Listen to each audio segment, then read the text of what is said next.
اهلا بيكم في رايزنج فينيكس تيرا. الفيديو ده هيكون التوقعات العاطفيه لبرج الدلو من رايزنج تايمليس ريدنج.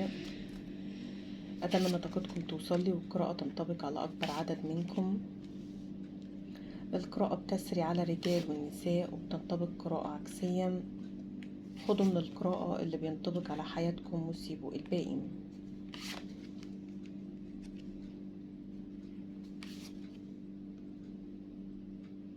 برج الدلو مبدئيا كده غالبا في شخصيتين في حياتك. في شخص عايز بس يعيش الأوقات الحلوة معاك، والوقت ما بتمر بأمور صعبة أو بأوقات صعبة بيتخلى عنك. وفي حد تاني بيتمنى لك الرضا ترضى وبيحبك من عمق القلب وزي ما يكون بكل صدق.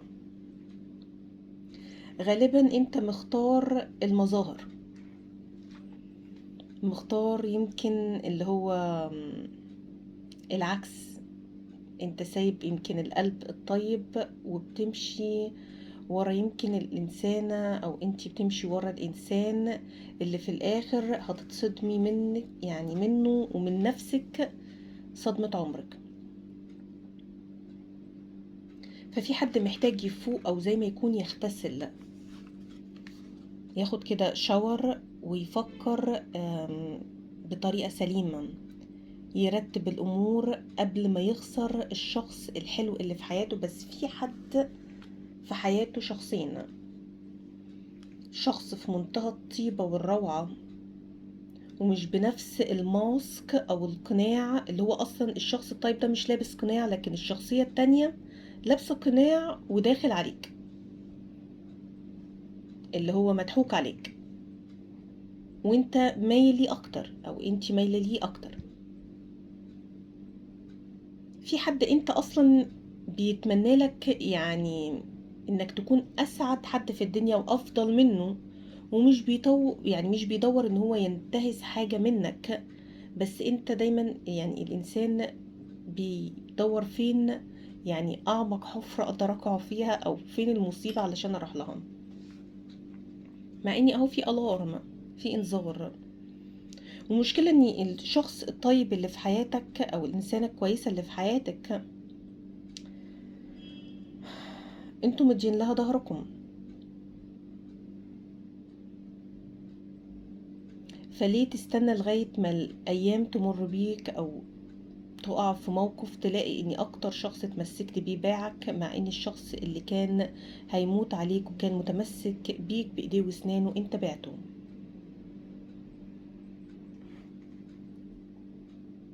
زي ما يكون انت محتاج تفتح عينك قوي او انت محتاجة تفتح عينك قوي عشان تشوفي الحقيقة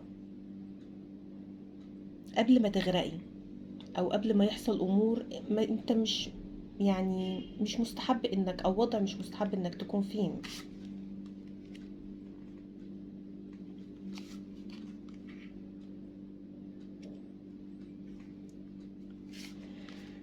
الشخصيتين زي ما يكون طول الوقت متكررين. شايفين مدى سوء الشخصية اللعبية اللي ممكن تكون داخلة عليك او اللي بتضحك عليك وانت مصدقها،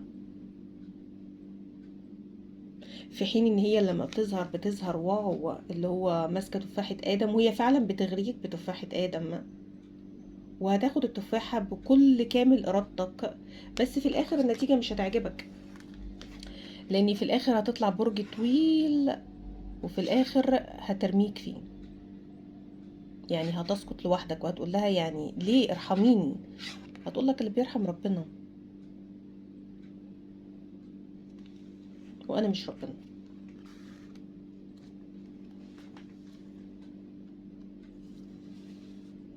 هي بتظهر لك اللي هو في منتهى يمكن التألق او العطاء او الحنية او الحب، بس هي اصلا انسانة شريرة، انسانة من جوه معدنها مش نظيف. حد زي ما يكون مطلي يعني قشرة من الذهب، قشرة ده بيتباع برخص التراب. تعرفين القشر بتاع الذهب ده بتبقى زي ورقة كده اسمها ورقة مذهبة، او منها بيبقى فضة برضو الالوان كلها والبرونز والدايموند و whatever color you ask يعني. بس في الاخر جوه بقى القشر دي، لما تشيلي القشرة دي هتلاقي عطن، هتلاقي عطن يعني كله دود، وريحته في منتهى القذارة. فما تاخدش بالمظاهر عشان ما تفوقش او يعني تقع على جدور رقبتك. غريبة ان القراءة ظهر فيها شخصين. شايفين؟ انتوا مش متخيلين مدى براعة يعني دي. زي ما يكون واحدة بتعرف ازاي يعني توقعك فيها، او شخص بيعرف ازاي يوقعك فيه. هو عارف السيكونس بتاع يعني زي ما يكون مشاعر الانسان او ايه اللي يعمله، علشان زي يعني psychological manipulation كده. يعني زي يتلاعب بيك عن طريق اللي هو علم النفس ويوقعك في حب. في ناس بتقدر او معاها السلاح ده تلقائي بتستخدمه في الشر. بس مش هي الشخصية اللي بتقول انا عليها، مش هي الشخصية اللي ظهرالك. ده كله مزيف، هي اساسا جواها كله شر، وافكارها كلها شريرة. والافكار بتنبع من القلب، فالقلب اصلا معطن معطن. يعني ده لو صدى ممكن الصدى يتعالج، لكن ده معطن. يعني حتى الباسكت لو رميته بتخرجه بره البيت، لان هيعمل ريحة اصلا. ليه تخلي في حياتك حاجة معطنة؟ ليه حتى لو انت عارف تتعامل معاه، او انت عارفة تتعاملي معاه، او انت اوير بالامر؟ ليه علشان شوية وقت لذيذ او تضيعوا؟ ده انتوا حتى لو بتضيعوا بتفكروا ازاي تضيعوا الوقت وبتضيعوه مع شخص معطن. لا طبعا، لان العطن ده معدي، بيأذي اللي حواليه. حطوا كده حاجة سليمة جنب شيء معطن هيتعطن زيه. مش عارفة ايه القراءة اللي كلها عطن دي. المهم، ممكن يكون الشخص اللي انتوا مرتبطين بيه او بتفكروا فيه في حياته شخصيا، ممكن يكون انتوا. بس ده شخص زي ما قلت لكم معطل. فما تقلقوش، انتوا يعني نسيف بليس طالما انتوا بعيد عن السيتويشن ده. بس انتوا محتاجين تو بروتكت يور ايموشنز بقى، ازاي تحموا مشاعركم. ده شخص مش مدرك ان انتوا يعني الشخص المقدر ان يكون بينكوا حياة. زي ما يكون يعني الشخص محتاج يستثمر وقته في الوقت الصح، لان ما بقاش في وقت. مفيش حد بقى بيملك ولا وقت ولا مجهود ولا صحة لعلاقة معطنة. مش عارفة، انا عجباني قوي موضوع معطنة دي.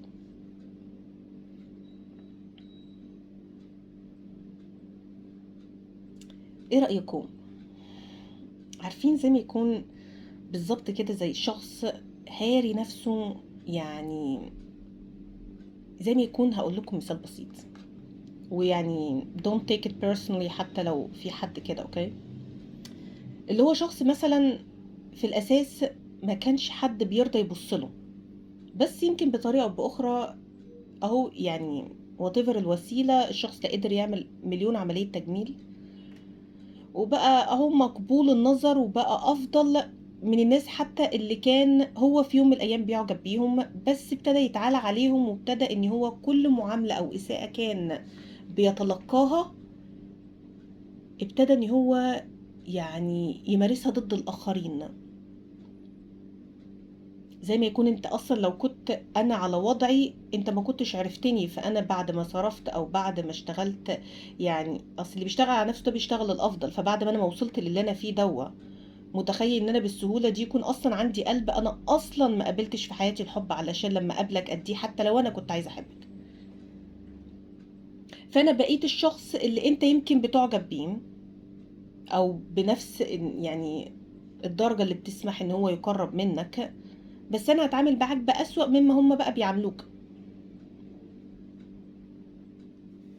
انتوا عارفين الشخص اللي هو بقى يعني طريقه التفكير دي، اللي هو اصلا يعني هو اصلا شخص نفسيا تعبان.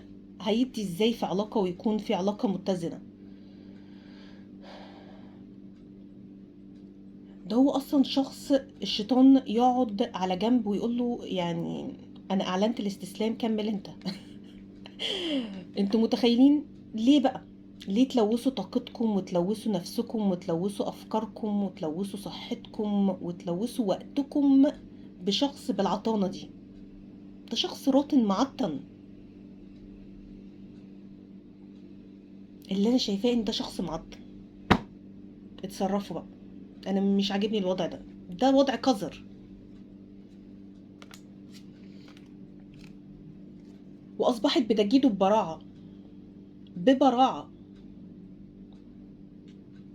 لكن تعالوا نشوف بقى، نرجع يعني للشخص اللي هو الطبيعي بقى، اللي هو اصلا انت الشخص اللي منجذب ليه ممكن يكون هو الشخص اللي بيلعب معاك، او مش مهتم، يعني زي ما يكون مش مهتم اصلا لقلبك ولا لمشاعرك، وعايز حاجة منك وبعد كده هيطير. فوقت ما هياخد الحاجة هيقولك يلا باي باي، هو هيكون مأمن نفسه، لكن انت هتكون اتعلقت فهتقع على جدور رقبتك، انتهى كده الامر على كده. لكن تعالوا نشوف بقى الجزء اللي هو الحلو، اللي يعني النفس الطيب ليه. الشخص اللي بيقيد لك صوابعه العشرة شمع، مهما كان في عيب، مهما كان مش بيظهر ببراعة، او يمكن عشان مش لابس ماسكات كتير. يعني ليه الشخص اللي بيبقى واضح او صريح او الطريق بتاعه ستريت فورورد، ليه ما بقاش محبوب؟ ليه لازم الواحد يلف ويدور ويطلع وينزل ويلبس أقنعة عدة علشان في الآخر يعجب؟ مع ان ده السهل الممتنع اللي دلوقتي اصلا ما بقاش بيتوجد وما بقاش موجود. في شخص يتمنى لك الرضا ترضى، يتمنى لك الرضا ترضى، يتمنى يبذل من نفسه علشان بس يشوفك مبسوط، او حتى يعني عارف تبقى تلوك اب تو كده، اللي هو انت بتدور عليا او مقدرني او appreciate me، يعني نو.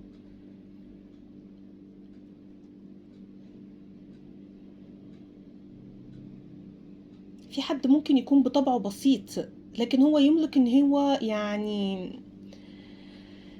يعمل اشياء تفوق خيالك مهما كان يملك، بس هو بطبعه بسيط، بسيط فوق الوصف.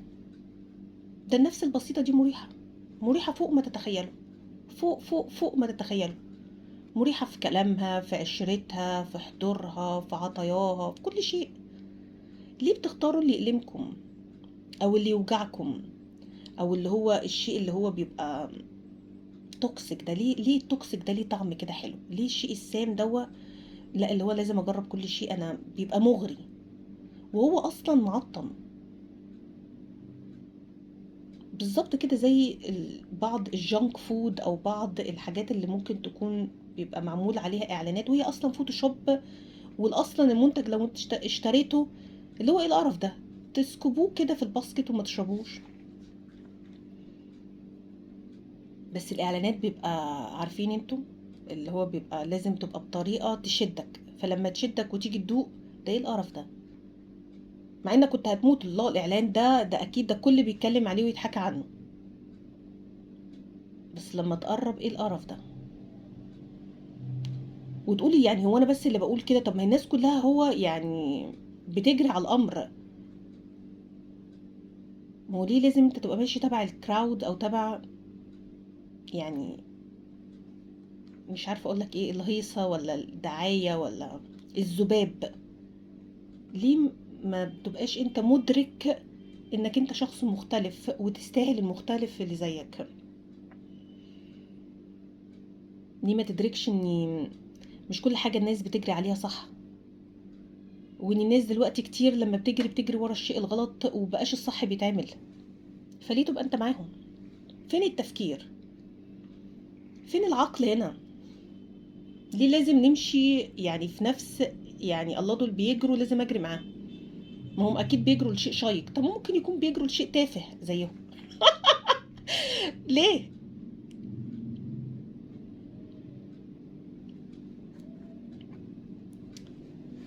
في حد زي ما يكون يعني الشخص ده مش منتظر منك شيء، زي ما يكون شخص عايزك لنفسك، لكيانك، بمزاياك وعيوبك، ويمكن عيوبك قبل من مزاياك كمان. البسيط ده انت اللي هتلاقي معاه سعادتك، اللي مش متلون، اللي مش لابس أقنعة، الشخص البيور ان هارت ده، عارفين اللي هو، معرفش انتوا قابلتوا شخص زي كده ولا لا عشان تعرفوا الامر ده بتكلم عنه. بس الشخص البيور ان هارت ده بيبقى شخص ابيض من جوه. بس انتوا زي ما يكون يعني اللي هو انتوا مش عاجبكم الامر، انتوا بتحبوا الشيء التوكسيك. التوكسيك ده ليه طعم مختلف، بتحبوا انتوا كمان يمكن تشغلوا دماغكم، انتوا بتحبوا تفكروا، بتحبوا تلعبوا. طب ما تلعبوا بس يعني في شيء يستثمر، شيء انتوا تقدروا ان انتوا to bring it to fruition. او يعني الستبس اللي بتاخدوها دلوقتي والخطوات اللي انتوا بتاخدوها دلوقتي هي اللي هتصنع مستقبل بكرة. فانتوا بتحطوا الخطوة القادمة فين، اللي هتوديكوا في الاخر لفين، اللي انتوا في الاخر هتبقوا مبسوطين ولا مش مبسوطين.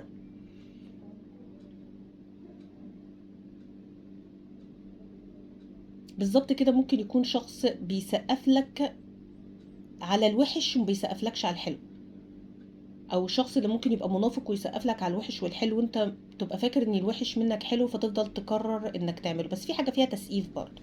فانا مش فاهمه ده ايه، اللي هو زي ما يكون بيسقف بقى بيطبل، في حين ان ممكن يكون حد قريب منك بينصحك علشان بيحبك وعايز ينذرك من امر ما، او ينصحك او يلفت انتباهك او يقولك طور من شخصيتك. بعض السترينثز او الويكنسز ساعات عشان بتتعرف من the most closest to you، او اكتر حد قريب منك اللي ما بيكونش منافق،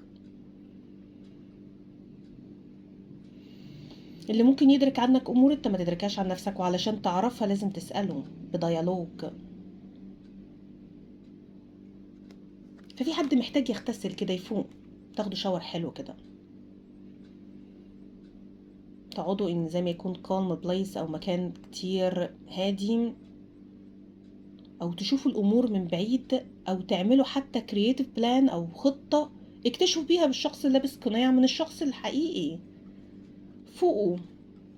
اصل انتوا لو ما عملتوش كده هتفتكروني بس وقت ما هتفتكروني بكل خير.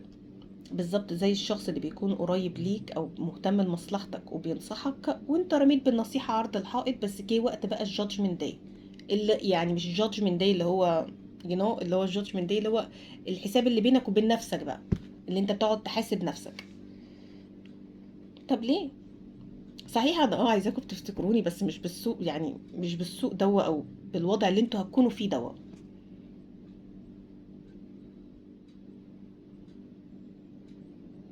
بصوا، يعني اخرجوا من الصورة، حللوا الامور، ما تبقوش تحت تخدير او ما تبقوش نمب، فوقوا. ممكن يكون الامر دوا او اتنين في حياتك، ممكن يكون مش شرط يكون يعني two lovers، او يعني ممكن يكون حد قريب قوي او close friend وحد lover. ممكن يكون حد من الفاميلي وحد lover، ممكن يكون حد من الفريند، بس انتوا فاهمين الوضع. بس في حد فعلا بيتمنى لكم الرضا ترضوا، ويمكن في حد منكم، في حد قريب قوي يعني نصحك قبل كده برضو من نفس ذات الامر اللي انا بتكلم عنه، بس انت مصمم اللي في دماغك في دماغك، او اللي في دماغك في دماغك. بس في حد كتير جميل، في حد يقدر يعني ياخد حياتك لنيو ديستنيشن، او لجهة انت مش ممكن كنت تحلم بيها، جهة فيها راحة، فيها سلام، فيها استقرار، فيها رخاء، فيها طمأنينة، فيها عطاء، فيها حب. يمكن انت طول الوقت بتدي، او انت طول الوقت بتدي. هتاخدي امتى؟ مش عيب ان الانسان يدي، بس اي شيء يفقد توازنه يعني لا تعليق. مش لازم ناخد من نفس المكان اللي بندي فيه، مع اني على حسب السورت اوف سيتويشن هنا، بس لازم يكون في اخذ. ما هو الريزيرفز اللي انتوا بتطلعوا منها دي لازم يتم تعويضها، يا اما هيجي في وقت مش هيكون فيه اصلا. مهما يعني يقول لك خد من التل يختل، فانتوا حتى لو عندكم تل ربنا يزيد ويبارك بس هيختل. بس في حد يعني يتمنى يقدم لكم الدنيا بما فيها، في حد بيقدم لكم الحب بأبسط صور اللي هو السهل الممتنع.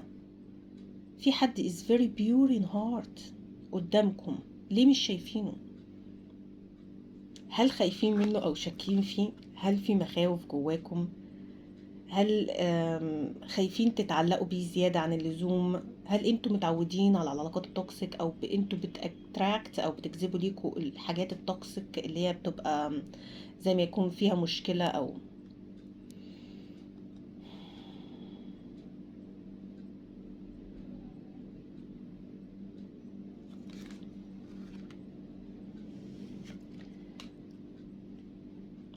في حد زي ما يكون بيبقى عامل زي الخلية السرطانية، ان معالجتهاش بتنتشر وتتفشى، ولما تيجي تعالجها حتى الدواء بتاعها بيبقاش التارجتنج بس للديزيز ده بيبقى كمان targeting your own body، فبيأثر عليك.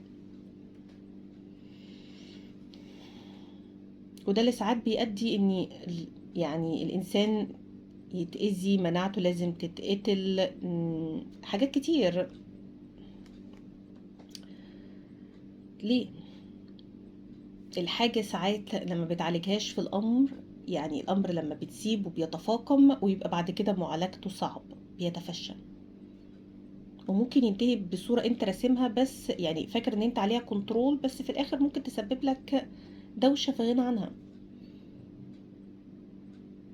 ليه تسيبه cling to you، او زي ما يكون يعني، بص انتوا شايفين حتى زي ما يكون الارض كأني يعني، عارفين انتوا الامر اللي هو الكلينج ده اللي هو الالتصاق ده وكده. ليه؟ ده اللي انا بقى بسأل عليه، ده اللي انا هموت واعرف الصراحة، ما اعرفش، عندي احساس رهيب عايزه اعرف الاجابة دي.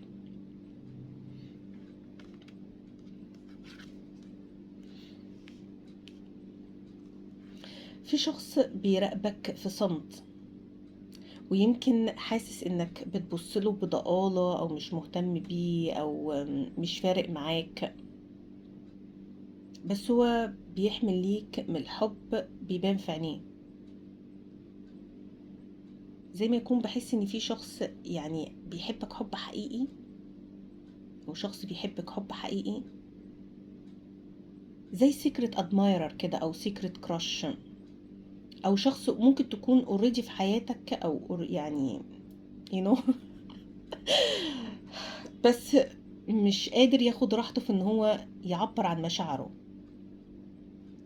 فبيكتفي بمراقبتك بصمت، عارف يمكن تصرفاتك او عارف انتمائك او ميولك، بس انت وضعه في حتة ان هو يراقبك بصمت. وعلى الرغم ان انت وضعه يعني في اسوأ مكان عندك، بس انت في اغلى مكان عنده وهي قلبه. في حد زي ما يكون بيبكي، اللي هو انت ليه مش حاسس بيا، او انت ليه مش شايفني، او انت ليه يعني انت ليه مش بتحس، ليه انا ما اقدرش البس قناع، وما اقدرش اكون يعني بنفس الصورة القذرة دي. ده حتى لما ايدي اتحطت على وشها من كتر ما عينيها مخيفة. في حد بيحبكم، بيراقبكم، بيتطلع لأخباركم، بيتمنى لكم الأفضل وأفضل من الأفضل، بس انتوا حاطين الشخص ده في مكانة سيئة، ما يستاهلش الشخص ده المكانة دي بحد بيكن ليكم صدق الحب ده. فانتوا لازم تفوقوا، لازم تفوقوا. ما هو انتوا لو يعني ما فوقتوش بمزاجكم هتفوقوا غصب عنكم. انتوا مالكمش يعني كنترول على الامر، هو بس الوقت بيطول، بس ان ما فوقتوش بمزاجكم هتفوقوا غصب عنكم. لاني حتى زي ما قلت لكم ان السرطان لما بيتفشى ليه وقت معين، طال او قصر ليه وقت معين، بس ليه نهايه، على حسب بقى جود اند ولا باد اند. ما اعرفش ليه قلتها جود اند بس اذا كانت نهايه كويسه، او على حسب بقى انتوا زي ما يكون يعني النهايه في ايديكم انتوا اللي تختاروها، ما تختاروا صح، يعني اختاروا صح.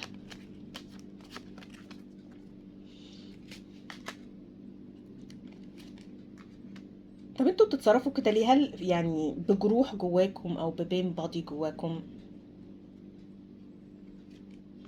زي ما يكون في حد بيقول انا مش بآمن اصلا للعلاقات او للحب، او فقدت ان يكون فعلا في حب موجود.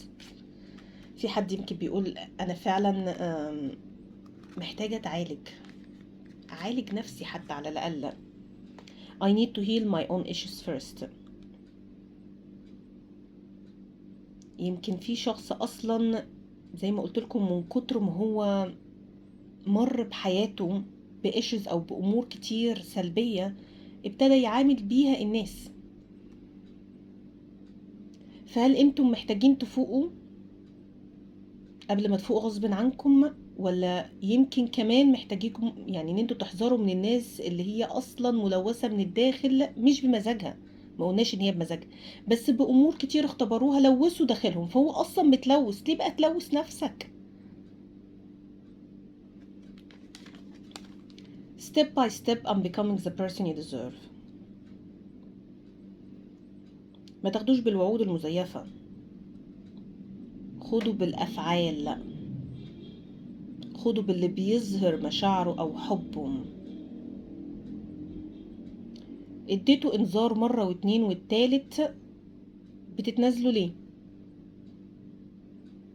اللي هو انا هتغير وهي اصلا يعني الشخص اللي ممكن تكون بتحاولوا ان انتوا تغيروه هو اصلا بيزداد، وانتوا لما بتدوا اكتر من فرصة والتانية والتالتة انتوا بتستهينوا بذاتكم، بكرامتكم، بحياتكم، بوقتكم. في اعذار كتير اللي هو you are the right person at the wrong time. لا، اعمل علشاني اتغير، واعمل علشاني الوقت الصح، لان انت لو فضلت منتظر الوقت الصح مش هيجي. حتى لو الشخص بيعترف بيقول انا ما كنتش كده من يوم وليلة، ما ترميش نفسك في الجحيم وتقول لا الجحيم شوية والهبو بتاعه ده هينتهي وخلاص على كده والدنيا تبقى بيس. لا، هو جحيم هيزيد مش هيقل. النار بتزيد ما بتقلش، ولما بتنطفي بتبقى اكلت كل شيء وما بيبقاش فيه وجود اللي كانت النار بتاكل فيه، اللي هي انت اصلا جواها. I'm very insecure and confused at the moment. ده شخص قلت لكم توكسيك وما عندوش جواه امان. هيديكوا ازاي في علاقتكم امان؟ هو اصلا بيعترف، هو ده شخص شايفين ده سهولة الامر بقى. ده شخص بيقول انا اصلا insecure.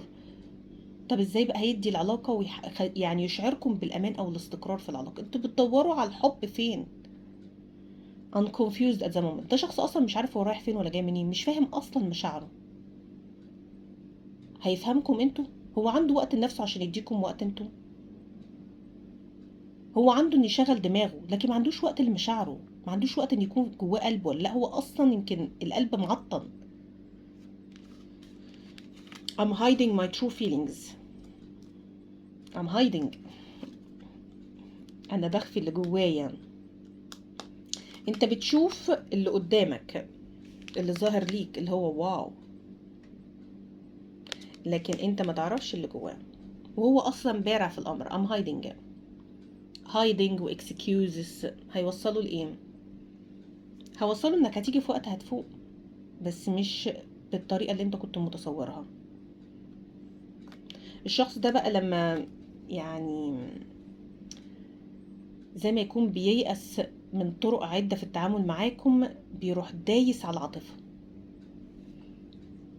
بطريقة أو بأخرى، بيدوس على العاطفة، على العاطفة تجاه مشاعره ليكم، تجاه قسوة الحياة عليه، تجاه ان الكل سابه. I miss you more than you realize. اللي هو الشخص ده ما عندوش مشكلة يكسر القلب، ما فيش أي مشكلة، بس يحصل على اللي هو عايزه أو يكون حاصل عليكم. ويمكن ساعات الشخص ده فجأة بيختفي، فجأة يظهر، اللي هو تصرفاته يعني ملهاش ترجمة. فليه تسيبوا نفسكم في وضع سام وانتوا اصلا راكنين الشخص اللي انتوا تستاهلوه ويستاهلكم وتقدروا تعيشوا في سلام وامان على الرف؟ اللي هو انت كده اكسسوري، انا مش شايفك اصلا، موجود مش موجود، لسه سليم اتكسرت مش فارق معايا، وبتجروا ورا اللي بيكسر قلبكم. والله انا يعني ما فيش قراءة عملتها كده قبل كده. الابراج اللي موجودة معانا: حوت، عقرب، سرطان، اسد، قوس، حمل، ثور، جدي، عذراء، برج الحوت، وبرج العقرب. واشوفكم في قراءة جديدة. باي باي.